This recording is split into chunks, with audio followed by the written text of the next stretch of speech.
So hey guys, welcome to saint insights. और आज ऐसे परफ्यूम्स के बारे में बात करने वाले हैं जिसकी रिक्वायरमेंट सभी इंडियंस को है। तीन ऐसे परफ्यूम्स जो प्राइस के साथ साथ बहुत लॉन्ग लास्टिंग भी है, कम प्राइस में भी मिलते हैं और क्वालिटी भी आपको ठीक ठाक मिल जाएगी। सो मैं बात कर रहा हूँ अरेबियन अरोमा के तीन परफ्यूम्स के। तो उनमें नंबर 3 है Arabian aroma blue ocean, then number 2 पर है अरेबियन अरोमा अल्फा मेल और नंबर 1 पर है अरेबियन अरोमास ओल्ड मनी। अब ये तीन परफ्यूम्स का कॉम्बो इतना वर्सेटाइल है कि आप इनको जिम के साथ साथ पार्टी तक हर जगह आप इनको वेयर कर सकते हो। सो स्टार्ट करते हैं अरेबियन अरोमा ब्लू ओशन के। सो अरेबियन अरोमा ब्लू ओशन एक फ्रेश एक्वाटिक मरीन सिट्रसी परफ्यूम है जो आपको वाटरमेलन की याद भी थोड़ी बहुत दिला सकता है। मुझे वाटरमेलन फील नहीं होता बट आसपास के लोगों को बिल्कुल फील होता है। ये अरेबियन अरोमा का परफ्यूम एक ऐसा परफ्यूम है जो क्लोन करता है David of cool water reborn को। अब मेरे पास ओजी परफ्यूम तो है नहीं, तो मैं इस परफ्यूम के बारे में बात करूँगा इंडिविजुअली कि ये परफ्यूम कैसा है और उस प्राइस पॉइंट के हिसाब से ये परफ्यूम लेना चाहिए या फिर नहीं लेना चाहिए। सो इनिशियली जब इस परफ्यूम का आप स्प्रे करते हो तो आपको काफ़ी ज़्यादा अल्कोहल ब्लास्ट मिलता है। इतना अल्कोहल ब्लास्ट कि आपको ये चुभ सकता है। स्टार्टिंग में आपको सिट्रस मिलेंगे, वही फ्रेश एक्वाटिक मरीन नोट्स मिलेगी और इसमें एक स्पाइसी नोट मिलता है। वो स्पाइसी नोट एक सावर स्पाइसी नोट है। वो ऐसा फील होता है कि सारे नोट्स इस तरफ जा रहे हैं और वो स्पाइसी नोट इस तरफ जा रहा है। सो ये परफ्यूम काफ़ी इम्बैलेंस है, बहुत स्मूथ परफ्यूम नहीं है। बट ये जो इम्बैलेंस है ये सिर्फ आपको फील होगा, आपके अलावा किसी और को ये चीज़ फील नहीं होने वाली है। अब ये परफ्यूम एक फ्रेश परफ्यूम है तो ये जिम के लिए बहुत परफेक्ट रहेगा और साथ ही साथ ये परफ्यूम समर में भी चलेगा। सो इसके परफॉर्मेंस के बारे में बात करूँ तो अराउंड 4 to 5 आवर्स तक की इसकी लॉन्जेविटी है और अराउंड 45 मिनट्स का इसका प्रोजेक्शन है। बहुत लाउड प्रोजेक्शन नहीं है बट आसपास के लोगों को फील हो सकता है।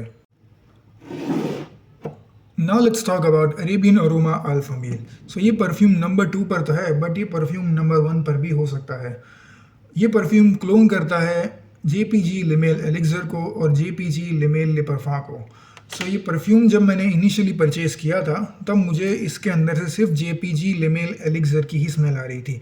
ये मुझे कैसे पता, तो मैंने इसका ओजी परफ्यूम एयरपोर्ट पर ट्राई किया था। मैं आपको इसका फ़ोटो भी दिखा सकता हूँ। जब ये परफ्यूम मार्केट में नया लॉन्च हुआ था तभी मैंने ये तीनों परफ्यूम को परचेज़ कर लिया था।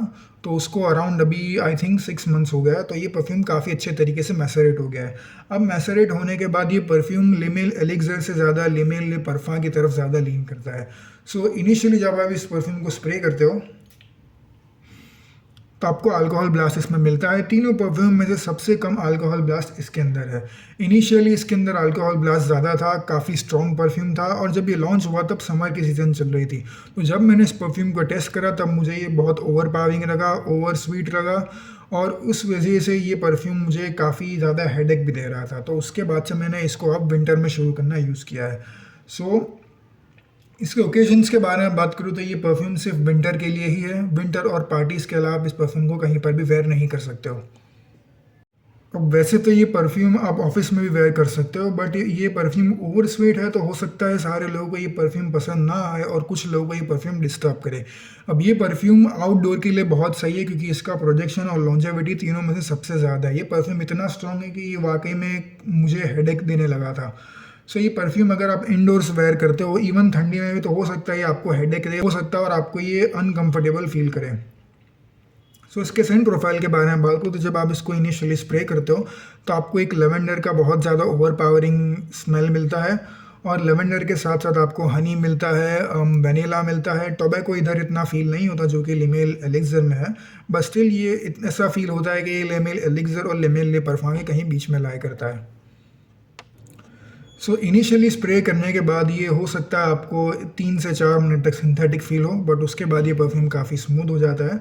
इसके परफॉर्मेंस के बारे में बात करूँ तो 2 आवर्स इजीली परफॉर्म करता है और ये तब तक परफॉर्म करता है, तब तक लास्ट करता है जब तक आप कपड़ों को वॉश ना करो। सो ये परफ्यूम बहुत लॉन्ग लास्टिंग है और बहुत ओवर पावरिंग है। So if you don't like extremely sweet perfumes then I think this perfume is not for you. Now finally let's talk about Arabian aroma old money. So ये perfume clone करता है लताफ़ा खामरा को। मैंने ओजी perfume smell किया हुआ है और ये ओजी से काफ़ी ज़्यादा सिमिलर है। इनिशियल इंप्रेशंस के बारे में बात करूँ तो जब आप इसको स्प्रे करते हो तो आपको बहुत ज़्यादा अल्कोहल ब्लास्ट मिलता है और स्टार्टिंग में बहुत ज़्यादा सिंथेटिक फील होता है। अगर आपके घर में ऑलरेडी गेस्ट बैठे हुए हैं और उनके सामने आप अगर ये परफ्यूम को लगाते हो तो आपके साथ साथ उन लोगों को भी अनकंफर्टेबल फील होगा। ये परफ्यूम स्टार्टिंग में बहुत ज़्यादा अल्कोहल ब्लास्ट देता है और सिंथेटिक भी है, बट आफ्टर 5 to 10 मिनट्स ये परफ्यूम उन बाकी के 2 परफ्यूम से ज़्यादा मास प्लीजिंग बन जाता है और ज़्यादा स्मूथ बन जाता है। सो इसके सेंट प्रोफाइल के बारे में बात करूँ तो इनिशियली आपको इसके अंदर चॉकलेट का नोट मिलता है, प्रलीन का नोट मिलता है, उसके साथ साथ आपको कार्डेमम फील होगा, सिनेमन फील होगा, और जब आप इस परफ्यूम को स्प्रे करते हो तो हो सकता है कुछ लोगों को इसकी परफ्यूम की सेंट कोकोनट लगे। अब ये मिसअंडरस्टैंडिंग मैं यहाँ पर क्लियर करने वाला हूँ। सो परफ्यूम के अंदर एक कोकोनट का नोट होता है, तो 2 कोकोनट होते हैं उसके अंदर, एक ग्रीन कोकोनट होता है और एक ड्राई कोकोनट होता है। अब इसके अंदर जो फील होगा वो दोनों में से कहीं पर भी नहीं है। सो ये परफ्यूम बेसिकली स्मेल करता है कोकोनट डेजर्ट को। अब जिन लोगों ने कोकोनट डेजर्ट ट्राई किया होगा उनको पता होगा कि कोकोनट डेजर्ट और कोकोनट में बहुत फ़र्क है। अब ये उसके अंदर कोकोनट तो नोट है नहीं, फिर ये कोकोनट की तरह स्मेल क्यों करता है कि उसके अंदर एक प्रलीन का नोट है। प्रलीन नोट इज़ बेसिकली चॉकलेटी विद नटीनेस और उसके साथ साथ इसके अंदर कार्डेमम भी है। तो बस ये इन नोट्स की वजह से ये परफ्यूम स्मेल करता है कोकोनट डेजर्ट की तरह, बट इसके अंदर कोकोनट का नोट बिल्कुल भी नहीं है और ये परफ्यूम बहुत ज़्यादा मास प्लीजिंग है।